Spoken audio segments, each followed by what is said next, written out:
Blessings, everybody out there in the universe. My name is Sean Myrie, and I'm your host of the Down to Earth podcast. We're going to talk about in this episode, it's called the 666 Demon Culture Part 2. Yep. In Toronto, they call it the 6, so that's why I'm calling it the 666 Demon Culture Part 2. Because we're talking about for a good while, I've been seeing, since I've been online, very big in the last 3 years, a lot of foolishness. Like, Toronto has great artists, a lot of great artists, especially in the urban music scene. But, I know there's evolution, and I know there's media, I know there's all types of stuff on the internet, but I realize the celebration of negativity. A lot of these blog pages or whatever entertainment pages for urban music, supposed to be for the urban music, aka hip-hop, promote mostly one thing, one narrative, and it's negative. It's not helping the city, right? There's a certain outlets that feed off of negativity in the city. What are they doing for artists besides talking about them? What are they doing? And in most cases, it's not a positive thing they're talking about, right? Do we need these type of people part of the culture? I know you always need different types of opinions, but if someone's agenda, most of the time, 90% of the time, is negativity, it's not promoting anything what's positive. They're not helping anybody, really. So, like, what do we call these people? I call them clowns. That's why, I use the clown face. I call these people clowns, jokers. A lot of the time, that's a word we used to use for people we can't take serious. We used to call them jokers, right? That's why you see the clown face. Now, we're trying to build the infrastructure. We're trying to make people respect us from other places, other cities, other countries. Now, do you feel that these blogs or whatever, if you want to call them, aka troll blogs, are helping the city with the art, with the music?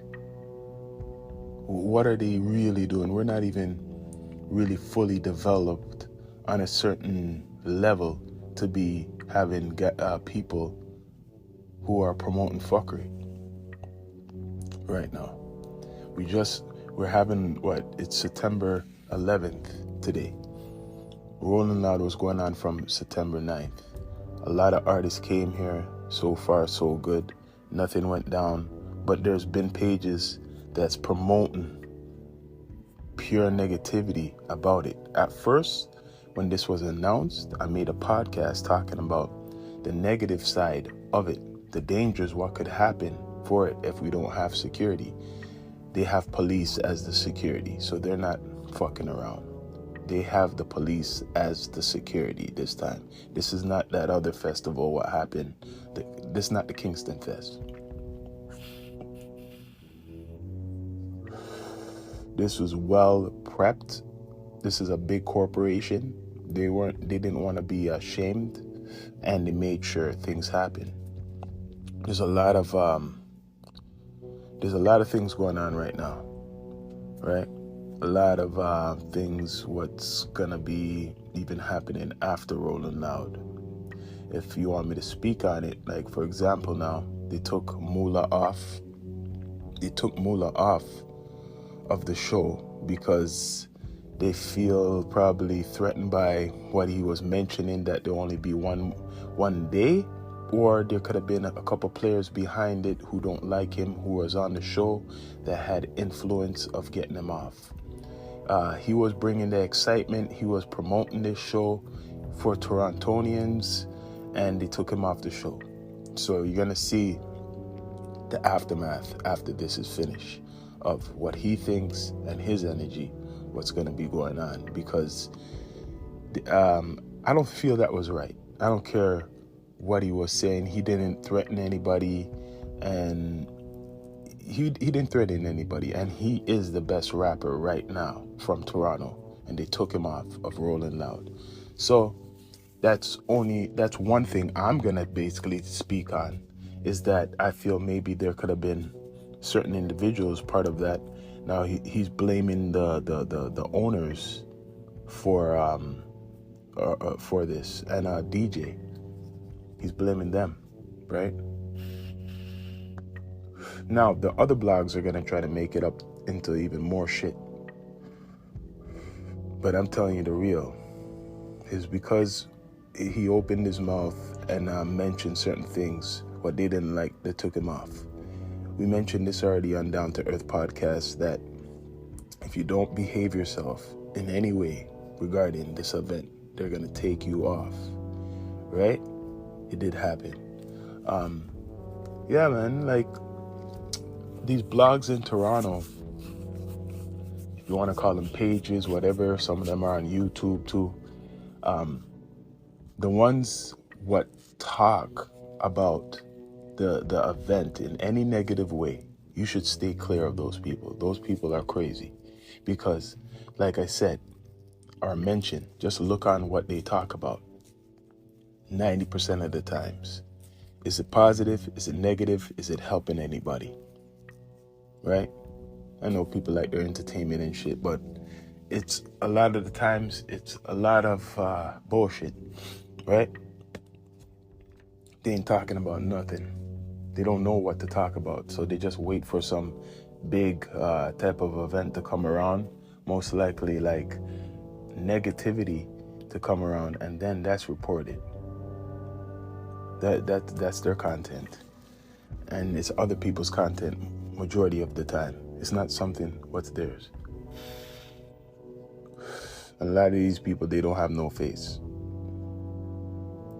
To me, if I can't see you, I don't know who you are, I don't really trust. I wouldn't be trusting that. I wouldn't really trust that. Because people who hide behind screens could say anything. If you don't see them outside or in the public doing anything regarding media or what they claim they're doing. If you never see them with an artist, you never seen them go to an event, you don't see anybody basically mentioning them on the internet, they're losers, right? And then there's ones who do get mentioned. They might get mentioned, but really, what are they doing for the artist? What are they doing? Right? Anyone could go cut and paste the information and put on their site or their page. Anybody could do that. You just have to Google. That's not hard to do. I could do that if I want, but I prefer to make my own content like I'm doing right now. My content. Not taking people's content and call it my own and put it on a site. That's easy to do. Anybody could do that. Any Tom, Dick, and Harry could go take other people's shit and pay. I call it cut and paste, right? So, the 666 demon culture is promoting basically this demonism in the music, meaning 90, probably 100% of all what is promoted from a blog or this site is negativity, right? And they even have something called demon time. People talk about that. Like, what is that? For you to popularize that name, demon time, that means you must be with that type of energy, right? These people have nothing going on really in their life. And it makes me wonder sometimes, these blogs, because they have all this time to cut and paste things. Do they work? Like, let's be realistic. No one's really getting paid money enough for to pay their bills from these blogs in Toronto. You're not getting paid enough from these blogs in Toronto to pay your bills. So are you working? Do you have a job? Are you just at home living off the government and getting money? And that's why you're on social media every day, right? Like, you have a lot of time to do all this shit, but realistically, in the real world, you need money. So some people, they have no shame, you know? Everybody has their business, but like I'm saying, this demon culture is to promote negativity, not positivity. It's to see destruction and no celebration. Like, congratulations to all the artists that have made Rolling Loud, and so far it's a success. There's a lot of people who would like to see destruction, because then it would feed into their content and what they do. Demon culture, what I'm talking about in Toronto in these blogs, is celebrating like people going to jail, violence, basically no respect for women either. I mean, a lot of these pages don't have no respect for women either. But now let's get back to this demon culture now. And I'm going to go to the big dogs, because the controversy is going to be like, look who's behind Rolling Loud. So you see, there's a white guy and there's an Indian, or I think he could be Middle Eastern, behind it, which I knew about. They both run Rolling Loud, these guys, right? The names, I might not bring them up. But that's no different than some of these pages in Toronto. Some of these pages, they're not from the culture either. If you want to bring up race, some of them are not black, right? Rolling Loud, the owners are not black, but it's the biggest hip-hop event in the world, right? It's the same thing with some of these pages from Toronto. I'm going to give it out there. They're not black. It's not black people running it, right? Or people with the history of knowing about the culture. There's some real young people running some of these pages. And nothing's wrong with being young, but you can't really give me, for example, the full info on the culture, and you have no experience in it. You have no experience in it. So the same thing like Rolling Loud, right? People want to call, say, gatekeepers or whatever. No different than a lot of these pages that are promoting so-called hip-hop culture in Toronto. Like, who's behind Six Buzz? Is it black? Fully? Who's behind, I would say, Keep Six Solid? Is it all black? Is it?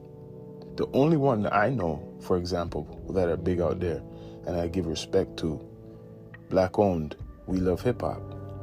There might be others, but it's only them and us, and I don't know about, and maybe a couple others. There's not too much, but with a face, it would be us.